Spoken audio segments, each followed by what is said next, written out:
Okay. Thanks for accepting my invitation and accepting to be on my show. Thank you for having me. I appreciate it, Sai. So I thought to introduce you to my audience. Excellent. So can you please introduce yourself to my audience? My name is Renée Gendron, and I'm a multi-genre romance author, and I'm based in Ottawa, Ontario, Canada. So you are a writer. I am.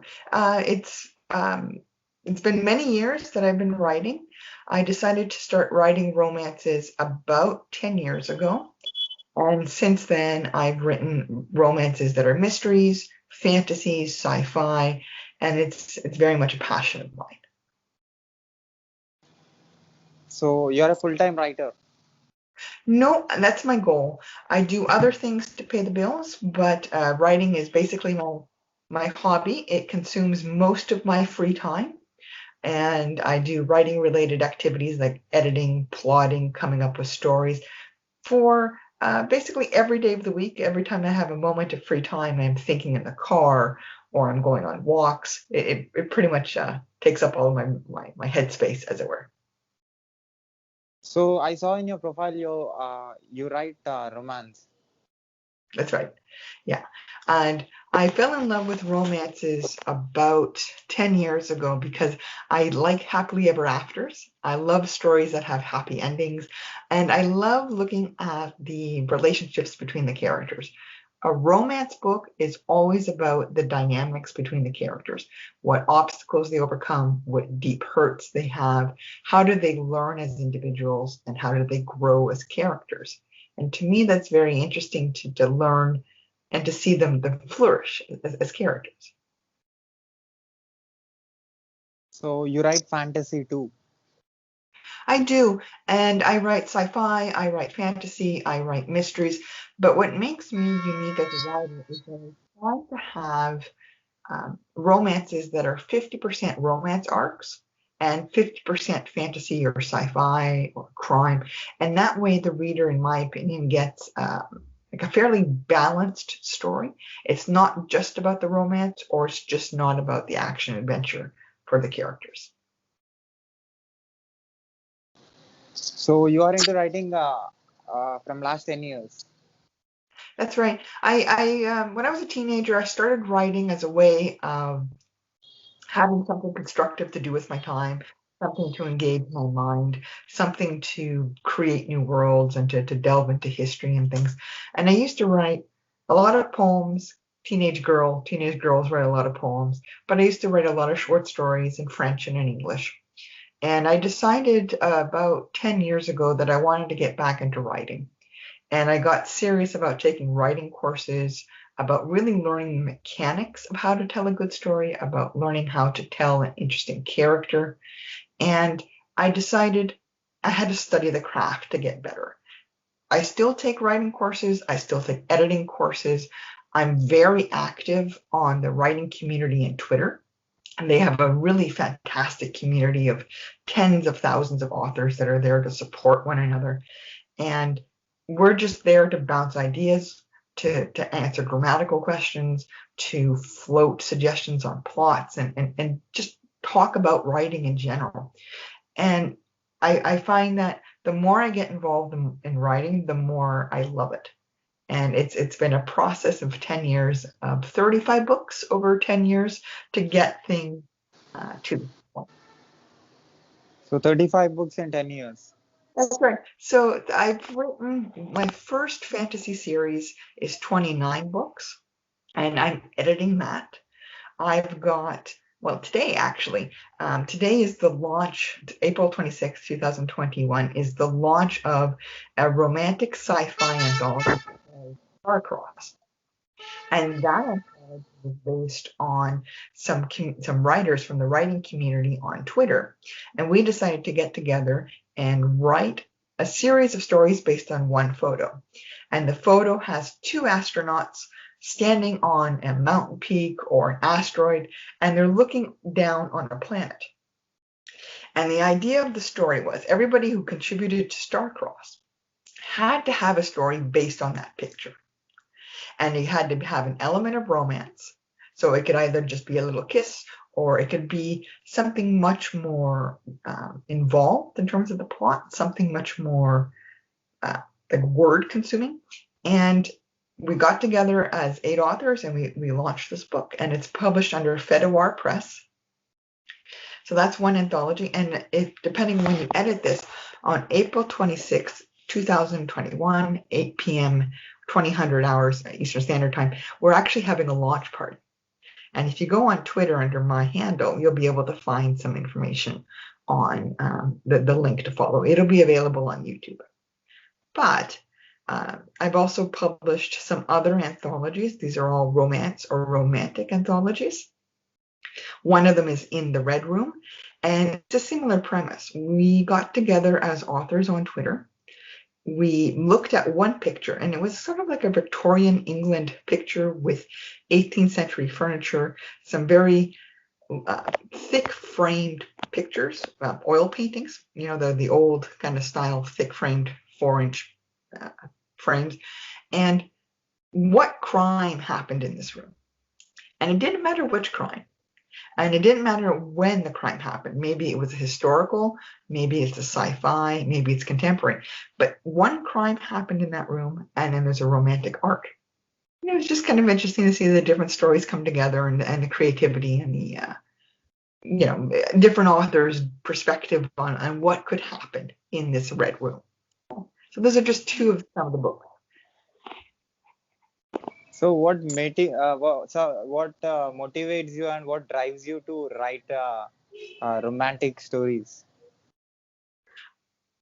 Happy endings. I love happy endings. They're fantastic. I love it. You put this character through so much torture. You give them so many big problems. You give them so much heartache and so many hurts and so many issues that they deserve a happy ending. And they deserve to have a lot of, happiness for themselves, but also happiness in the relationship itself. And so I love writing happy endings. So where that imagination is coming from? I love history. I love learning about history. I love looking at the grand marches of time. These are events like, let's say, World War I.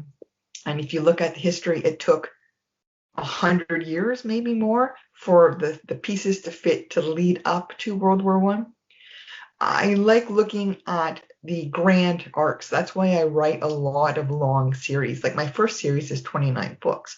I'm editing it, but it's the story of a community over 30 years. You start off with them characters, and then the characters get married, then they have children, and then you read about their children, and you read about their progress over time. I really like those kinds of dynamics. I love learning about history. I love learning about civilizations, and I'm also a systems thinker. I like to know when things work, when things break down, and why they break down. And those kind of things influence my stories. So all your 30 plus books are published?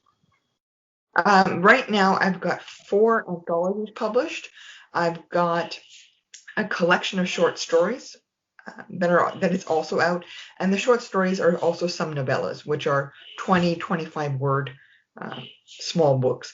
In October 2021, my contemporary is coming out, and that's going to be an 85,000 word book, so it's a full book.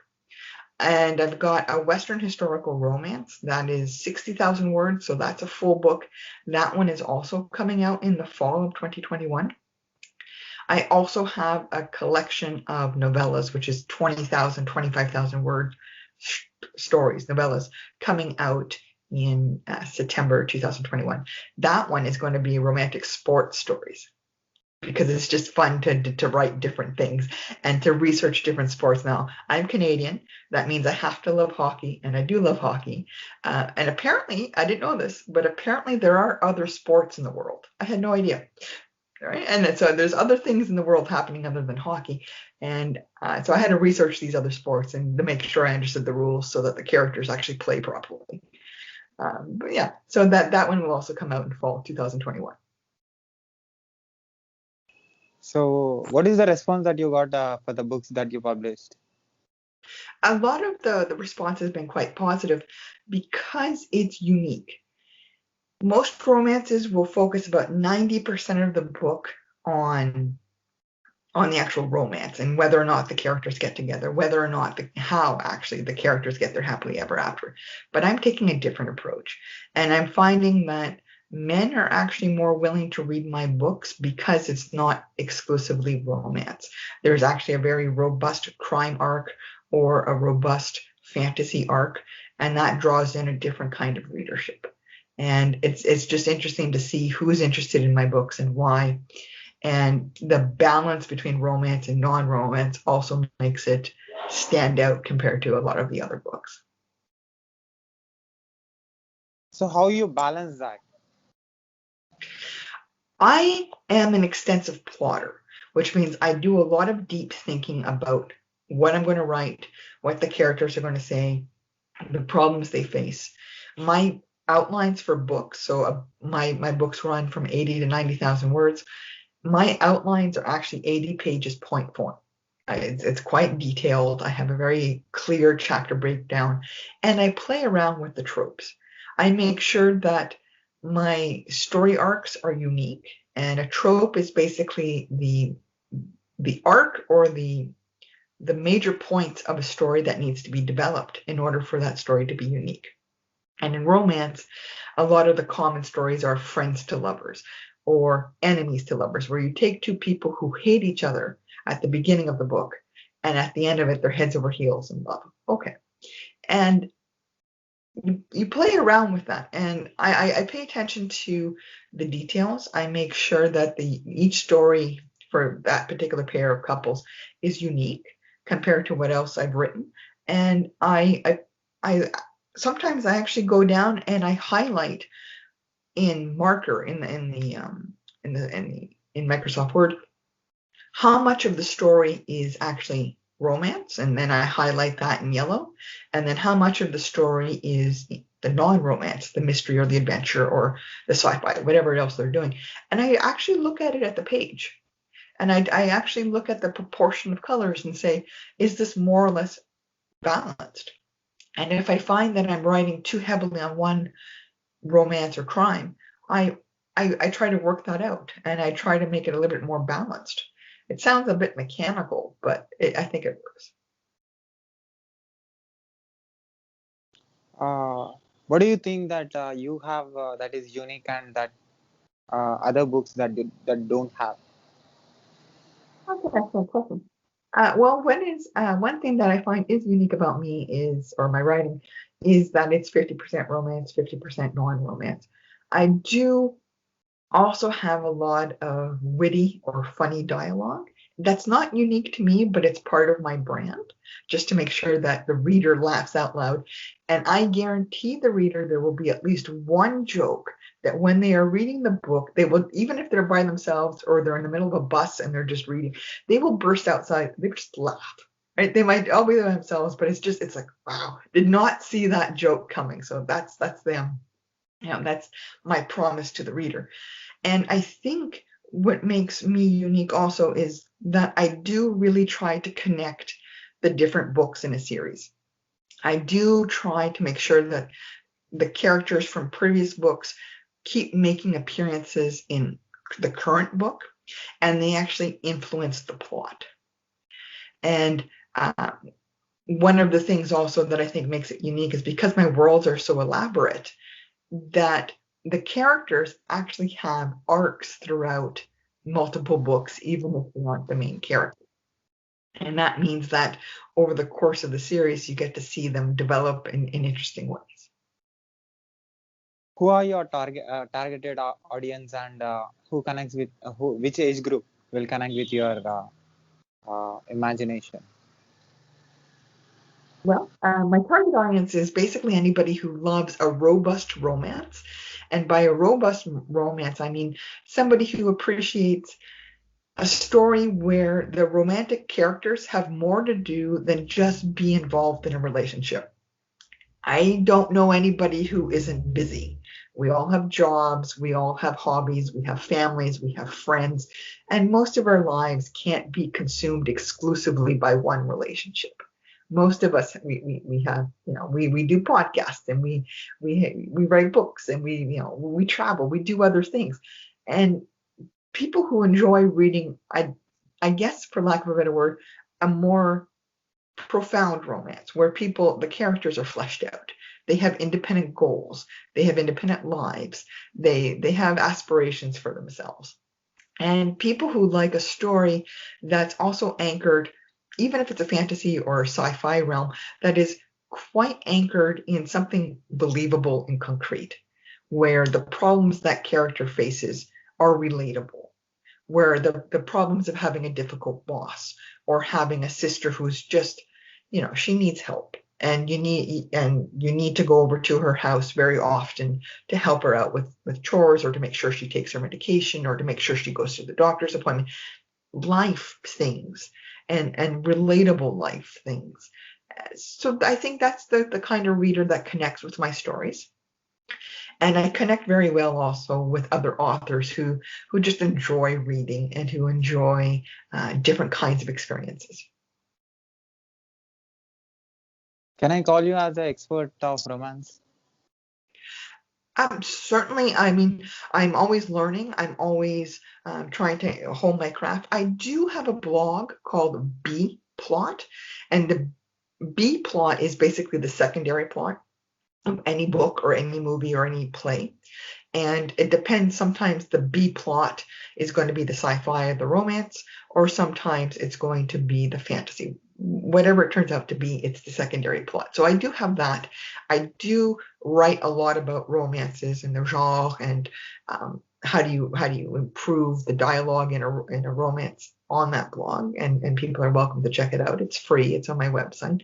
And I do engage a lot on the writing community and Twitter about romance, and how do you make the genre more widely accessible, and how do you engage in improving your stories. That's a lot on my Twitter community. And then yeah, so expert, well, I'm an expert who's always learning. Yes. So what is the response that you got that you cannot forget? One of the responses that I got that I could not forget, very good question. One of them was that they really liked the way that I did one particular story. It's in my collection of short stories called Heartened by Crime. And it's Giselle's story. And it's World War II, and she wakes up without a memory on the beach. And she's trying to figure out who she is, what she's doing. For a moment, she doesn't recognize her husband, and she doesn't recognize if she's working for the Germans or for the French. So there's a lot of confusion there. And one of the readers said that they really loved how the character was learning and getting her memory back, and the way that I did that so that the reader discovers more about Giselle. So it was, the more the character learned about herself, the more the reader understood, and they just liked that process. Another one for the contemporary romance that's coming out in September, one of the beta readers said that they love the dynamics between James and Mirabel, and it just felt like a real relationship. It felt like these are believable characters in believable circumstances, and it's not an over-the-top relationship. It's not a Hollywood relationship where there's car chases and thousands of red roses every night and champagne dinners. It was two normal people engaged in a romantic relationship. And there's little pitfalls, and there's getting to know you moments, and there's hiccups along the way. That was very, very believable.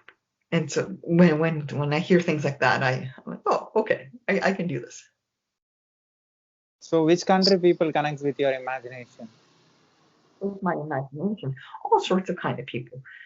Anything like on Twitter, anything to dealing with writing craft and just writing, that's fantastic.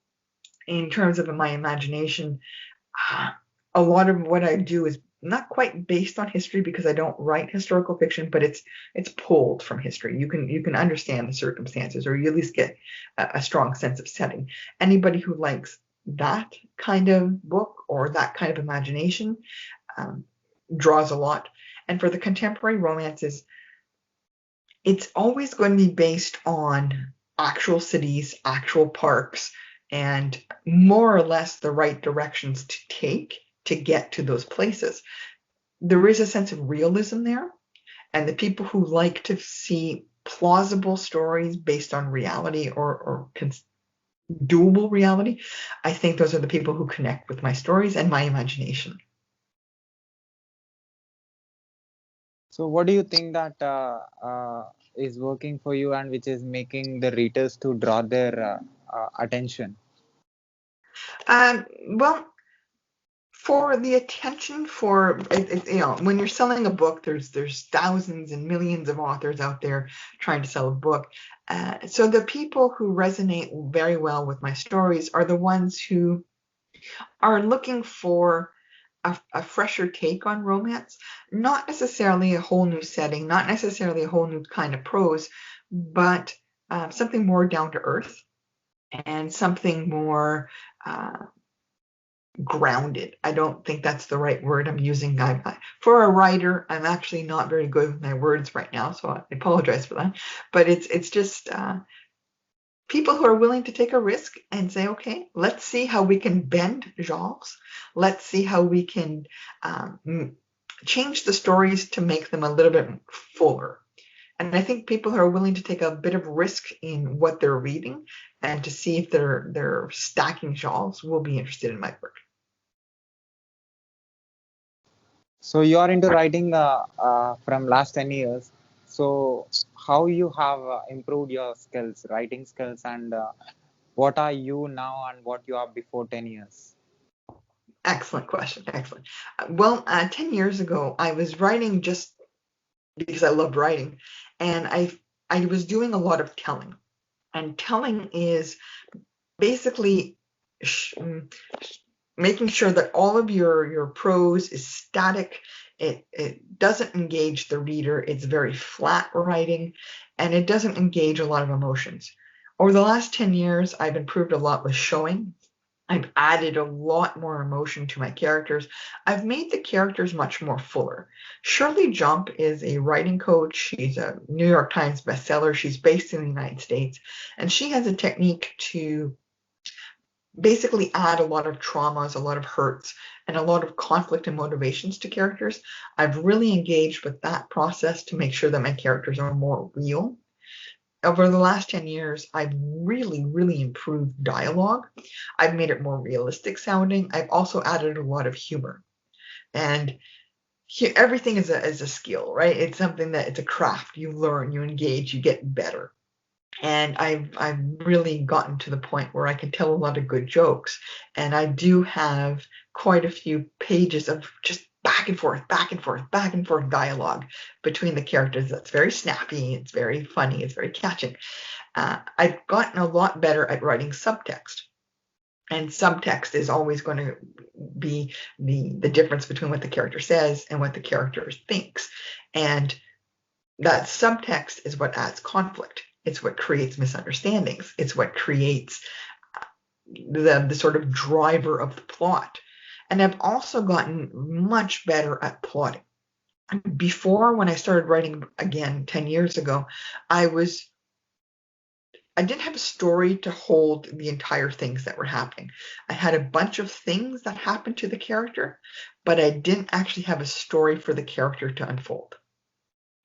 And that's the difference between passive writing and active writing. A character always needs to drive the plot. They need to have decisions. They need to have real consequences in their environment in order to change the direction of the story. It took me a long time to get to the point where I am, but I enjoyed it very much. And I'm still learning. I still have beta readers. I still have people point out, I think you need to improve this part, or I think you need to have more decisions here. But yeah, it's been a remarkable evolution of when I compare my drafts from 10 years ago to my drafts today. What do you say about your creative writing? What do you mean? What do I say? What do you think about your creative writing? In general, my creative writing is very much an outlet for me. I enjoy creating worlds. I love the characters. And I've toned down the amount of descriptions, just the flowery prose, the purple prose, and I've really focused on improving the inner world, the inner dialogue of my characters. In general, my writing is very straightforward and in some ways touching. It's not in your face, heavy emotion, tear jerkers, but you'll have a couple of insights in the work or in the book that was like, okay, that's a real person, even if they're on the page. So yeah, so I think it's very perhaps charming, perhaps lovely, definitely realistic, even if it's sci-fi or fantasy, you can relate to that. And the problems my characters face, regardless of which story they're in, it could be ancient Rome or it could be some sci-fi adventure on the moon, it doesn't matter. But the characters all face a human relatable problem. And it's something that the reader can say, I can identify with that. I understand. I might not have lived that problem, but I can see how that makes that character human. So at last, do you have anything to say about your books to the people who are watching this and who are watching this video and who are listening to you from anywhere on this planet? Well, I'd like to thank everybody and Sai as well for the opportunity to participate in this interview. Thank you so much. In terms of my books, well, you've listened to me for about half an hour about me talking about romances and non-romances. My promise to readers is that for the books and the longer stories, I promise that it's 50% romance, 50% non-romance. The short stories, because I only have 500 or 1,000 words, it depends on the story. Some are more fantasy, some are more romance. But for the books, that's my promise. I'm available on Twitter, on Instagram. You're welcome to reach out to me with questions for conversations.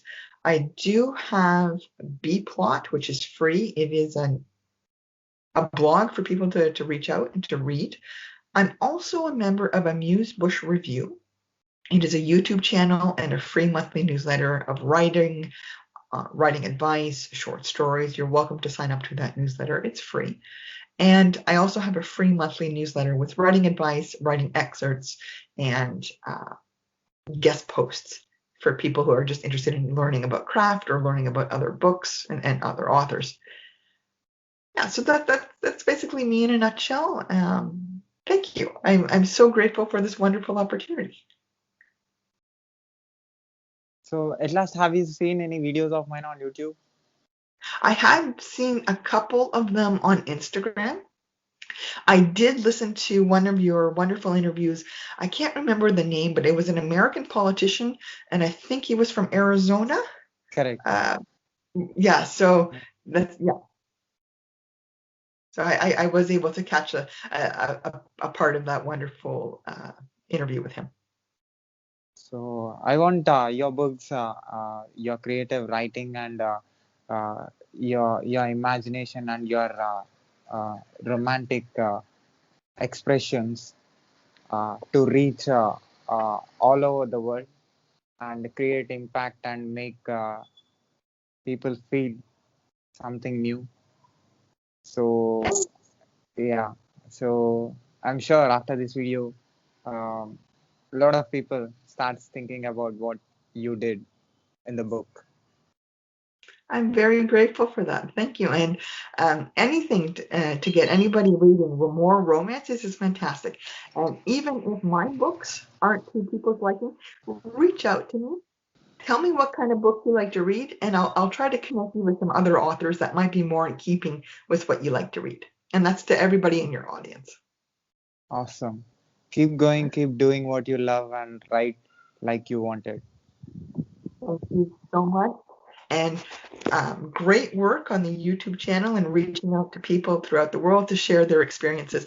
I remember listening to one of the podcasts. You were interviewing somebody in Britain, and she was an artist. and she was explaining her creativity process. And it's excellent to be able to connect with other human beings and get insights into um, their process and what really makes them passionate and what really engages them and makes them human. So wonderful project. Thank you so much, Sai, for taking the leadership role on this. It's wonderful. It's appreciated. Thank you very much, Renée, for giving me opportunity to talk with you for 30 minutes. And I hope you continue the wonderful work that you're doing. Thank you. Likewise, and have a wonderful evening. Yeah. Good morning. And can I put this video and audio clip on my YouTube channel, social media, internet, podcast, website, everywhere with your permission? Absolutely. You have my permission as it is recorded. Okay? Yeah, All definitely. right. And I will cut a small clips for the promotion purpose. Is that okay for you? That's perfect. Just let me know when it's up and I'll help promote it for you.